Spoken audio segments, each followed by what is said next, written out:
Ketika saya dihubungi, saya memang diminta bicara masalah kebangsaan. Ya, topiknya ini, merawat keberagaman dan kebangsaan di dalam Negara Kesatuan Republik Indonesia. Sehingga kalau bicara kebangsaan itu kuncinya memang bicara cinta tanah air. Saudara, kuliah itu biasanya kan dikaitkan dengan lingkungan kampusnya. Nah, lingkungan kampus Unsiah ini tentu adalah semangat nasionalisme Indonesia yang tumbuh dari Aceh, yang nafasnya sangat-sangat Islami. Tadi saya dengar himne Aceh atau Mars Aceh itu ada kata lo hukum Islam. Kira-kira yang saya artikan dari pengertian saya adalah hukum Islam, syariat Islam itu adalah pedoman, salah satu pedoman kita. Oleh sebab itu saya bicara sekarang nasionalisme Islam yang muncul dari Aceh. Saudara sekalian, bahwa Aceh punya nasionalisme rasa bersatu kepada Indonesia itu tidak bisa dipungkiri. Dulu di Jawa ada tokoh besar namanya Fatahillah atau Faletehan. Saya tadi bicara dengan Wali Nangro, bicara silsilahnya, dia punya hubungan darah dengan Aceh. Beberapa wali dan raja-raja Islam di Jawa juga punya hubungan dekat dengan Aceh. Ketika Indonesia merdeka, salah seorang pendiri Indonesia yang kemudian ikut merumuskan Pancasila itu adalah Tengku Muhammad Hasan, anggota PPK, Panitia Persiapan Kemerdekaan, yang pada tanggal 18 Agustus tahun 1945 merupakan satu dari 4 orang Islam, tokoh Islam Indonesia yang diundang oleh Muhammad Hatta untuk berembuk. Bagaimana nih Piagam Jakarta ini masih resisten? Mari kita buat rumusan yang bisa diterima oleh semuanya. Yang resisten siapa? Umat Islam. Diundanglah 4 tokoh. 1 Ki Bagus Hadikusumo dari Muhammadiyah, 2 Kasman Singu di Mejo juga dari Muhammadiyah, 3 Wahid Hasyim dari NU, lalu Muhammad Hasan dari Aceh. Lahirlah kesepakatan bernegara, berideologi negara Pancasila yang berlaku sampai saat ini rumusannya, yaitu Pancasila yang disahkan tanggal 18 Agustus tahun 1945, di mana di situ kata ketuhanan yang tadinya disambung dengan 7 kata ketuhanan dengan kewajiban menjalankan syariat bagi pemeluknya itu diganti menjadi ketuhanan yang Maha Esa atas kesadaran keberagamaan umat Islam, sehingga menjadi ketuhanan yang Maha Esa demi kebangsaan, demi kebersatuan. Itu Muhammad Hasan. Sesudah Indonesia merdeka, Acehlah yang pertama menyumbang emas untuk modal perjuangan kemerdekaan Indonesia. Aceh pula yang pertama kali memberi pesawat ketika pemerintah tidak punya pesawat karena miskin, dikirim pesawat namanya Selawah. Selawah itu solawat, itu dari Aceh. Sesudah itu terus tokoh-tokoh Aceh ikut mewarnai perjalanan Republik. Banyak yang jadi menteri, banyak jadi guru besar, dan seterusnya sampai sekarang sudah mengalami berbagai dinamika dan mungkin sedikit kesalahpahaman, lalu kita kembali bersatu. Nah saudara, kapan sebenarnya nasionalisme Indonesia itu di Aceh timbul? Kalau Indonesia sendiri, kalau dilihat dari sejarah resmi, kapan nasionalisme Indonesia itu dinyatakan? Itu 20 Mei tahun 1908.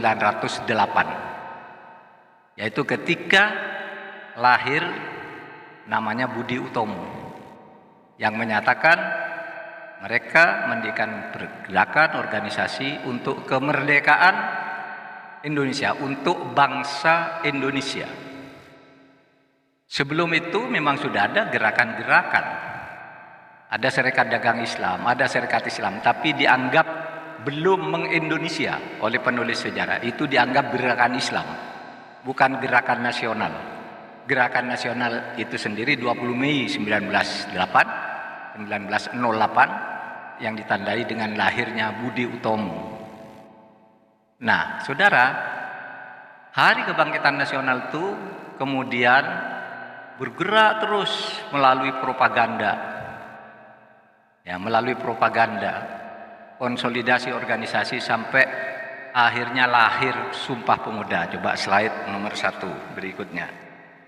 Sumpah Pemuda tahun 1928 dengan 28 Oktober 1928. Isinya propaganda, kita harus merdeka, kita Indonesia. Lalu konsolidasi, mendirikan organisasi, membuat rapat-rapat, membuat tulisan-tulisan di media. Bahkan ada juga gerakan bersenjata agar Indonesia merdeka. Sehingga di situ kata nasionalisme, kebangsaan, itu adalah membangun negara secara bersama, menyatukan suku-suku perbedaan primordial ke dalam satu ikatan kebangsaan dan membangun negara secara bersama serta membelanya. Itulah yang kemudian disebut membela tanah air. Itu tercermin di dalam lagu-lagu, misalnya lagu-lagu wajib, lagu-lagu nasional dan sebagainya.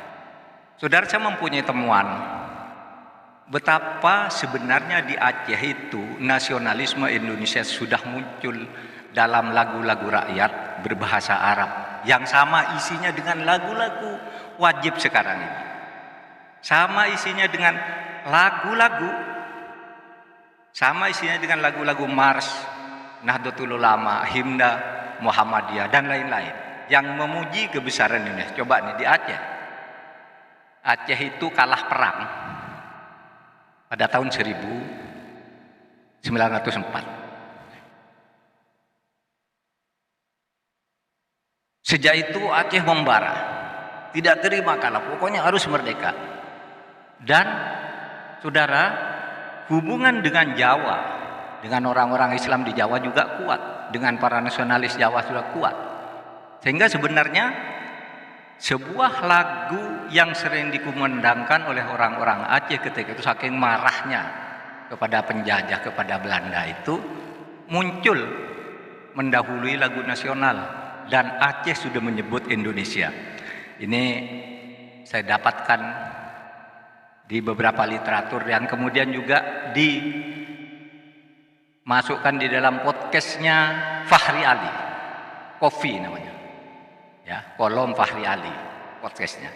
Jadi 1930 itu sudah ada lagu kebangsaan di Ali. Gini, itu pertama gini, katanya kalau ada orang yang sudah sepuh-sepuh itu pasti tahu di Aceh itu dulu ada lagu kalau ada anak kecil digendong, dihibur, sedang main apa? Lagunya itu ya abna ana. Gitu. Ya abna, ini salah tulisannya. Ya abna ana atau ya abna ana. Itu ya abna ana itu kalau dalam bahasa Arab itu sama dengan ya ibni. Artinya wahai anakku. Atau ya bunayya, wahai anak tersayangku. Itu ya bunayya. Atau ya bani, wahai anak-anakku. Itu di Al-Quran banyak. Nah, di Aceh pakai kata ya abna ana. Apa? Bunyinya begini. Ya abna ana jinsana Indonesia min naumikum wandur ila wapnikum. Aceh. Hai anakku, jinsana, jenis kita, kebangsaan kita tuh Indonesia. Bangun dari tidurmu, belalah tanah airmu. Saudara, sebelum ada kata lagu Indonesia Raya, di Aceh sudah bilang jinsana Indonesia.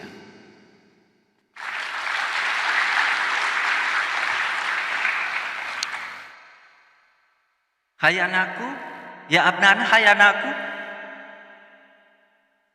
kita ini orang Indonesia.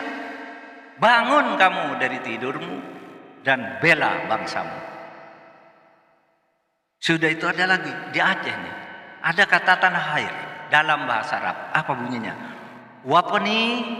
Waponi anta abunli salisun min abawaini. Waponi anta hayati wa muna nafsi wa aini. Wahai tanah airku, engkau adalah ayah yang ketiga bagiku. Engkau adalah ayah bagiku, salisun min abawaini, ayah yang ketiga sesudah ayah dan ibuku, orang tua yang ketiga. Aceh menganggap tanah air itu adalah orang tua yang ketiga, itulah ibu pertiwi. Jadi rasa nasionalisme Aceh terhadap Indonesia sudah mendahului sebenarnya, atau sudah tumbuh bersama sejak awal dengan gerakan kebangsaan di seluruh Indonesia. Watoni anta bunli salithun min abawaini watoni anta hayati wa muna nafsi wa aini. Wahai tanah airku, engkau adalah hidupku, engkau adalah cita-citaku, engkau adalah tujuanku, harapanku. Nah, ini di Aceh kata waton. Nah, coba lihat di Jawa. Nahdlatul Ulama juga menyebut kata waton. Hubbul waton minal iman. Hingga ada lagu Syubbanul waton, yalal waton, yalal waton, yalal waton, hubbul waton minal iman. Hai putra-putri tanah airku, mencintai tanah air itu sebagian dari iman. Wala takun minal khirman, jangan kau mundur menghadapi tantangan. Inhadu ahlal waton, bangun. Saudara, apa kata Syubbanul waton itu? Indonesia biladi anta unwanul fakhuma kullu man ya'ti kayoma tomihan yalqahima. Itu lalu wakon hubbul wakon minal iman. Kalau di Aceh sama, wakoni anta abunli salithun min abawaini. Indonesia, saudara, sudah terucap dalam bahasa daerah, dalam bahasa ibu. Karena Aceh ini lingkungannya Islam, dalam bahasa Arab, karena NU lingkungannya Islam, bahasa Arab. Apa dikata? Indonesia biladi anta unwanul fakhuma. Indonesia itu negaraku, wahai Indonesia, engkau adalah panji martabatku. Siapa saja datang menghadam, kullu man ya'ti kayauma tomihan yalqahimama, binasa di bawah dulimu. Muhammadiyah coba. Lagu Sang Surya. Sama dengan kum min naumikum, kata orang Aceh, kum manikum mandurila watnikum. Hai, bangun kamu dari tidurmu, bela negerimu. Sama Aceh. Sang Surya menggugah umat meninggalkan peraduan. Bangun dari tidur untuk apa? Untuk membela Indonesia. Kan kalau Muhammadiyah itu, Sang Surya telah bersinar, syahadat dua melingkar, warna yang hijau berseri membuatku rela hati. Lalu referennya itu begini-gini. Di timur fajar telah gemerlapan, menyibak kabut hitam, menggugah kaum muslimin tinggalkan peraduan. Sama kum min naumikum, sama dengan Aceh. Semangat nasionalisme di Jawa, keislaman di Jawa sama keislaman di Aceh, sama dengan keislaman di NU. Nah saudara, oleh sebab itu kita sudah punya ikatan batin sudah lama untuk berindonesia, membangun bangsa Indonesia, bangun baik di dalam semboyan kehidupan kita berbangsa, berlagu, sama. Kita ingin membangun sebuah geopolitik, sebuah bangsa dengan geopolitik tertentu yang kita bangun atas kesadaran kita dengan jiwa-jiwa keislaman kita. Yang apa? Islam yang kosmopolit, Islam yang menerima perbedaan dan mau hidup bersama, seperti nanti saya tunjukkan bagaimana Nabi Muhammad mendirikan itu. Nah, saudara coba lihat berikutnya. Coba lagu Indonesia, ya, Indonesia tanah airku, sama kan? Sama kan dengan watoni antahayati. Bangunlah jiwanya, bangunlah badannya, kum, bangun. Aceh sudah bilang sejak tahun 1900, bangun, lawan itu penjajah. Muhammadiyah membuat petisi, bangun, buat petisi dia. Orang Indonesia yang naik haji harus dipermudah, guru-guru Indonesia harus dibayar gaji yang layak. Kum, bangun, bangun, hai bangsaku. Gitu. Coba kalau padamu nergi, sama kan? Bangunlah. Watoni antahayat itu, padamu negeri kami berjanji, terakhir, bagimu negeri jiwa raga kami. Di Aceh dikatakan watoni antahayati wa muna nafsi wa aini. Sama tuh, lagu wajib nasional. Aceh sudah mendahului, saudara.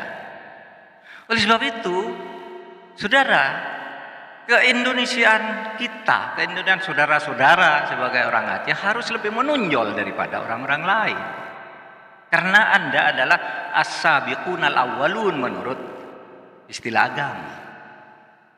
Barisan yang ikut pada generasi pertama untuk membangun negeri ini, baik ketika menggagas maupun ketika resmi mendirikan di badan-badan resmi negara. Coba, maju tak gentar apa? Majulah, majulah, menang, itu sama dengan ketika NU mengatakan, ya, kullu man ya'ti kayoma qamihan yal qahimama, siapa saja datang kusikat pasti menang bangsa ini. Syukur. Watoni, kata orang Aceh, watoni anta hayati wa muna nafsu, itu wa muna nafsi wa aini, anta unwanul fakhoma, kata orang NU, engkau adalah panji martabatku. Sama dengan Tanjung Syukur, tanah air pusaka. Tanah Indonesia ini tanah air pusaka. Indonesia harus merdeka. Itu. Sebab itu saudara, inilah ikatan kebangsaan, ikatan hati kita dan perjuangan kita yang harus kita jaga bersama. Kita harus maju bersama. Itu. Kalau di dalam lagu syukur kan itu. Tanah air pusaka Indonesia merdeka, syukur aku sembahkan. Itu kan kalimat dari atas berkat rahmat Allah yang maha kuasa. Kalau dari sudut ke sudut keagamaan. Nah, jadi saudara, mari kita lihat sekarang. Apakah di dalam konsep kebangsaan ini nafas-nafas keislaman di Aceh, di Jawa, dan di tempat-tempat lain yang penganut Islamnya banyak, apakah bisa kompatibel dengan nasionalisme Indonesia? Mari kita buka berikutnya. Saudara, nasionalisme Indonesia dibangun melalui ijtihad terhadap masalah-masalah konkret yang ada di depan. Misalnya pada waktu itu Muhammadiyah melihat, loh, orang kok jadi guru gajinya kecil. Dia buat petisi Muhammadiyah. NU melihat, loh, kok orang Indonesia diinjak-injak martabatnya. Bicara lawan. Sama dengan Aceh, kum, bangun, itu Aceh. Nah, kemudian ijtihad itu dibangun melalui musyawarah. Jadi karena bangsa Indonesia banyak, ada suku ini, agama itu, musyawarah. Itulah yang kemudian badannya disebut Badan Penyelidik Usaha Persiapan Kemerdekaan. Musyawarah sampai 1 Juni gagal, belum ada kesepakatan, dibuat pertemuan terbatas tanggal 22 Juni. Lahir Piagam Jakarta. 17 Agustus merdeka, tanggal 18 Agustus perlu konstitusi, ada usul agar Piagam Jakarta direvisi. Yang tadi salah satu diantaranya Tengku Muhammad Hasan diundangi, Pak Hasan gimana menurut Anda ini? Gimana Pak Bagus, gimana Pak Hasim, gimana? Akhirnya udah lahir Piagam Jakarta. Kemudian Piagam Jakarta itu sesudah dirembuk oleh 4 orang itu di bawah pimpinan Hatta diubah menjadi ketuhanan, tetapi dengan catatan bagi orang Islam ketuhanan yang Maha Esa itu artinya tauhid.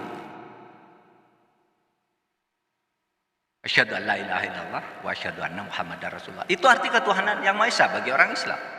Dan itu harus dilindungi oleh negara, dan selama ini juga sudah dilindungi. Karena itu kewajiban negara. Nah, saudara, kok bisa Indonesia melahirkan negara kebangsaan yang menerima perbedaan, menerima teman-teman yang beragama lain sebagai saudara yang sama dalam urusan kebangsaan dan membangun negara? Kok bisa? Itu diistimbat. Pak Rektor tadi berpidato, diistimbat dari Piagam Madinah. Jadi ketika Nabi itu pindah dari Mekah ke Madinah, hijrah, apa yang pertama didirikan? Nabi mendirikan negara. Negara yang didirikan. Karena apa? Ada adalah dalilnya mala yatimul wajib illa bihi fahuwa wajib. Kalau kamu punya kewajiban tidak akan bisa dilaksanakan dengan baik kalau kamu tidak punya sesuatu yang harus mendukung, maka sesuatu yang harus mendukung itu harus dibuat. Kalau kamu memperjuangkan Islam, kok tidak punya negara lalu tidak baik hasil perjuanganmu, maka wajib bagimu mendirikan negara. Itulah ijtihadnya para ulama.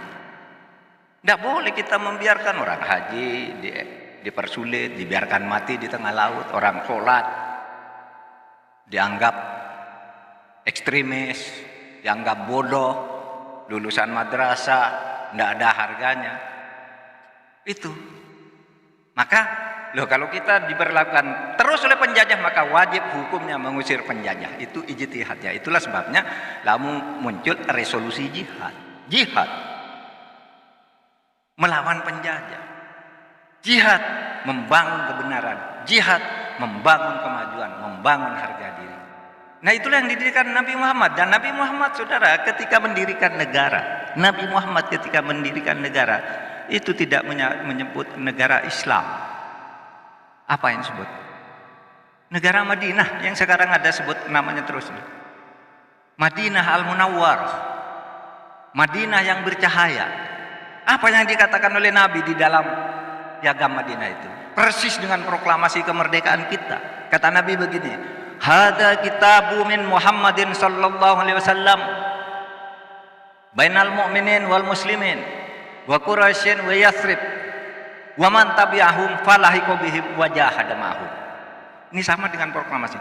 Ini proklamasi dari Nabi Muhammad sallallahu alaihi wasallam yang mempersatukan orang mukmin, orang Islam, orang Yathrib, orang Quraisy. Ini Yathrib dulu agamanya tidak Islam juga, aslinya orang Quraisy juga. Dipersatukan muslim, mukmin, muslim, Yathrib, Quraisy, wa man tabi'ahum, dan para pengikutnya masing-masing falahiqu bihim. Dengan ini menyatakan bersatu, berjuang.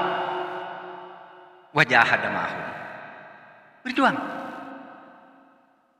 Wahum ummatun wahidatun min dunil muslimin. Mereka min dunin nas. Mereka satu. Menjadi geopolitik sendiri Madinah itu sebagai civilized society, negara berperadaban. Madinah itu adalah peradaban. Apa di situ isinya? Islam, Quraisy, Majusi, Nasrani. dilindungi oleh negara, sehingga sesudah piagam Madinah tadi falahiqa bihim wa jahada ma'ahum, lalu Nabi membuat 47 pasal piagam Jakarta. Isinya apa?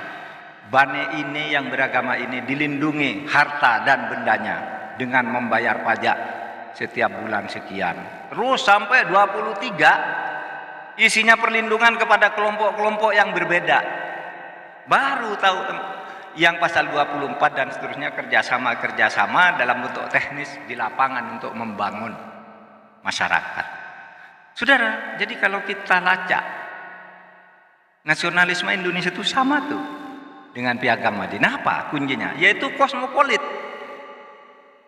Kosmopolit itu hidup berkesewargaan, merasa bersatu meskipun berbeda satu. Pluralistik atau pluralisme itu ya yakin bahwa berbeda, tetapi yakin pula bahwa setiap orang dari kelompok itu punya keyakinan sendiri yang harus dihormati. Itulah pluralisme.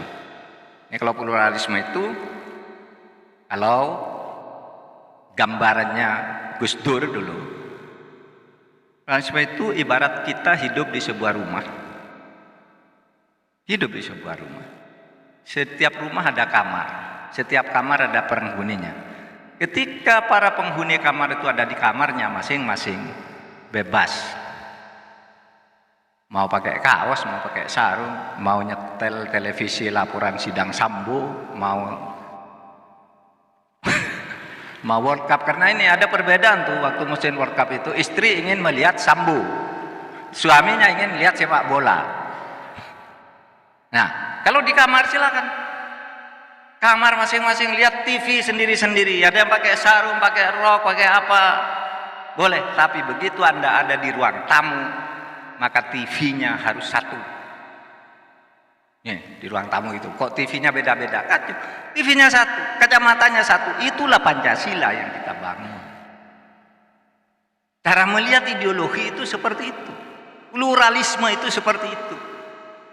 Benar. Bukan pluralisme itu melacurkan keyakinan, enggak. Pluralisme itu kita yakin bahwa agama kita benar, oleh sebab itu saya laksanakan agama saya. Tapi kita yakin juga bahwa agama orang lain juga diyakini benar oleh orang yang, oleh sebab itu jangan diganggu. Kata Allah, lakum dinukum waliyadin, agamamu silakan, agamaku agamaku. Kan gitu. Perbedaan itu kata Allah, walau sya'allahu laja'alakum ummatan wahidah. Kalau Allah mau kamu semua satu kok. Agamanya sama, ini sama. Tapi kata Allah, walakin liyabluwakum, tapi saya yang membuat kamu itu berbeda. Saya. Oleh sebab itu jangan maksa orang lain yang berbeda ikut kamu. Beritahu saja bahwa saya yakin ini dan ini benar.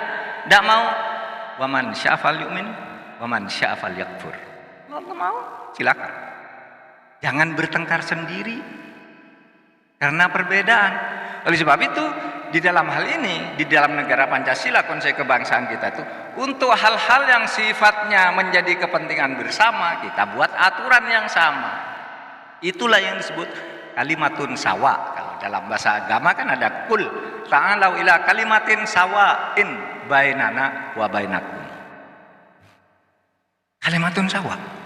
Ini yang sama. Apa yang sama? Oh, hukum tata negara kita sama. Buat hukum tata negara se-Indonesia. Hukum pidana kita sama. Sama, ini bukan hukum pidananya agama Islam, agama Kristen, agama sama. Hukum lingkungan sama. Hukum perbatasan di Sabang sama. Dengan hukum perbatasan yang di NTT dengan yang di Kalimantan dengan yang sama hukum perbatasannya. Karena apa itu? Itu kalimatun sawa, concern bersama. Tapi yang tidak sama apa? Kalau saudara berpuasa, nah urusan saudara. Sholat, jangan diganggu. Orang mau ke gereja, ya urusan Anda. Itu bukan urusan bersama. Urusan ke gereja itu urusan sendiri-sendiri, ke masjid sendiri-sendiri. Nah itulah sebabnya saudara, kita menjadi kenyal. Kenyal itu apa? Resilient, kuat di dalam hidup berbangsa dan bernegara. Dan setiap ada konflik ancaman terhadap kesatuan kebangsaan kita itu selalu kembali ke cara pikir seperti itu. Nah itulah hidup merawat keberagaman. Beragam itu ciptaan Allah. Kalau lagi di dalam Al-Quran itu, walau sya'allahu la'amana kulluhum man fil ardi jami'a. Kalau Allah mau semua kamu tuh iman kok kepada saya. Tapi kamu tidak boleh maksa.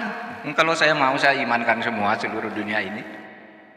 Kalau saya mau semua orang di dunia ini jadi berkulit berbangsa Aceh bisa, berbangsa Afrika bisa, berbangsa Arab bisa. Tapi saya yang menciptakan kamu berbeda-beda agar bisa maju bersama di dalam kalimatun sawa.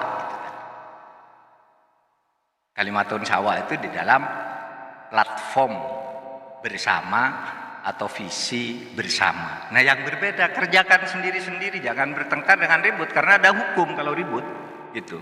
Nah, saudara sekalian, lalu pertanyaan yang terakhir. Pertanyaan yang terakhir. Saudara. Lalu keislaman kita ada di mana? Kalau kita Islam, kok enggak? Nah, di dalam Islam itu ada yang disebut maqasidus syar'i. Maksud syarat itu ada enggak dilaksanakan oleh negara? Apa? Maksud syarat itu ada 5. 1, hifdzuddin. Hifdzuddin itu menjaga kebebasan beragama. 2, menjaga kebebasan atau hak untuk hidup, atau menjaga kebebasan jiwa. Lalu yang ketiga, menjaga hak atas benda. Ada kan hukum kita di Indonesia itu, 1, orang beragama dilindungi. 2, hak hidup seseorang, jangan sembarang bunuh orang, awas kamu bisa diadili. Menjaga hak atas benda, saudara punya benda dilindungi oleh negara. Menjaga akal, jangan sembarang minum minuman keras, jangan pakai narkoba, itu negara sudah mengatur. Kemudian menjamin dan menjaga keturunan, ifdun nasab, jangan berzina, jangan berselingkuh, jangan itu negara mengatur di dalam tata hukum kita. Itulah sebabnya saudara sekalian, NU, Muhammadiyah, Majelis Ulama sebenarnya sampai pada sikap dan pandangan yang sama hasil ijtihadnya, bahwa negara Kesatuan Republik Indonesia harus dipertahankan dan dijaga oleh kaum muslimin sebagai milik bersama kaum muslimin dan bangsa-bangsa atau suku-suku atau ikatan primordial yang lain. Persis selesai.